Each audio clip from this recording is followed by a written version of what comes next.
Olwaleero abakulu abaddukanya ofiisi ya Pulezidenti balabiseeko mu kakiiko ka Palamenti akalondoola ensasanya ya ssente z'omuwi w'omusolo Kapak nga babadde bakulembeddwamu ateekerateekera ofiisi eno Yunusu Kakande okubaako bye battaanya ku byalabikira mu alipoota y'omubalirizi w'ebitabo bya gavumenti ey'omwaka gw'ebyensimbi 2024-2025. Ababaka kakiiko kano akakubirizibwa amyuka ssentebe waako Namugga batadde Yunusu Kakande ku nninga abannyonnyola obuvunaanyizibwa bwe yawa ba RDC mu nteekateeka y'okulonda okwakaggwa. Mr. Museveni is the President of the Republic of Uganda and is the President for every one of us, you see. So this is not about politics, but I kindly request that you pick keen interest in the conduct of the RDCs in the entire country. The President has directed. Those are the language they use. Yeah, yes. When they are stealing people's land, that's how they say. I am from the office of the President. The RDC, his central role in the elections is to make sure that there is security for all participants, irrespective whether they are in opposition, whether they are in NRA. Bano babuulidde Kakande nti ba RDC mu bitundu ebimu baatuuka n'okulagira abatwala ebyokulonda okulangirira bye baagala okwawukana n'ebyali bivudde mu kulonda. So the vehicle of the RDCs, number plates plucked off, being used in elections. So Haji, we cannot compromise governance. Yatambulanga ng'agamba abantu Honorable Susan omunaba muwadde akalulu tetujja mulangirira ate no munnange nga nze ndowooza byakusaaga ng'agamba n'omunaakola mutata tetujja mulangirira n'agamba nze President wa wano omanyi balina eyo enjogera. The one who is winning, they don't want to declare him. I said that who was that one?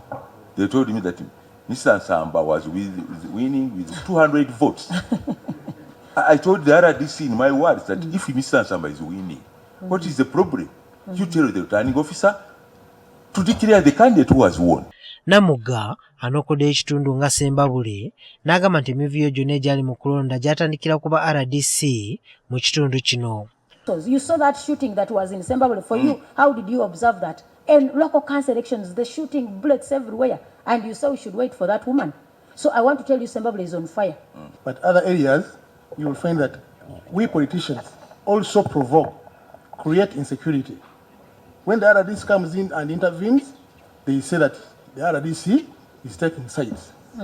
But you are my neighbor. You are my neighbor in Kasanda. You are my neighbor in Kasanda. I know what you are doing. Okay. What am I doing? No, I know what you are doing. What am I doing? Mu kwanukula, Kakande agambye nti ensonga y'aba RDC okwetaba mu kutabula okulonda abagimanyiiko era abamu ku ba RDC abasongwamu olunwe bali mu kwewozaako.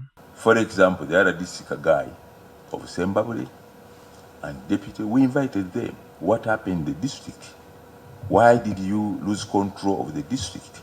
Okukakasa nti ensonga eno nkulu gye bali agambye nti waliwo n'abatandise okukangavvulwa. Abamu nga bwe nti abamu twabayinterdictinga nga gambye omwami gwe bayita Ssenyonjo yali ow'ekibuku interdicted namu-interdicting ali ku interdiction n'apyalinga n'ebifo before tulina ke tuyita rewards and sanctions committee wano.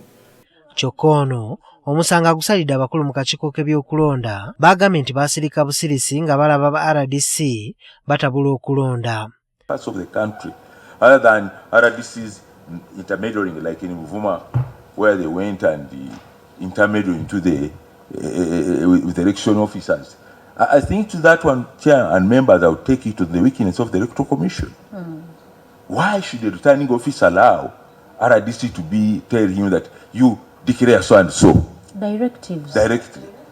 Kati ababaka baagala ba RDC abamu obuyigirize bwabwe butunulwemu nga balumiriza nti obumu buli wansi ekivirako n'okukola ebitagwana. Okusinziira ku ssemateeka y'eggwanga akawaayiro 203, RDC alina obuvunaanyizibwa okukwanaganya n'okulondoola emirimu gya gavumenti mu disitulikiti, okuwa bassentebe ba zi disitulikiti pulogulaamu za gavumenti n'okukola emirimu egiyinza okumutuma omukulembeze w'eggwanga so ng'era ye ssentebe w'akakiiko k'ebyokwerinda mu disitulikiti. Jumakiriya NTV Akawungeezi.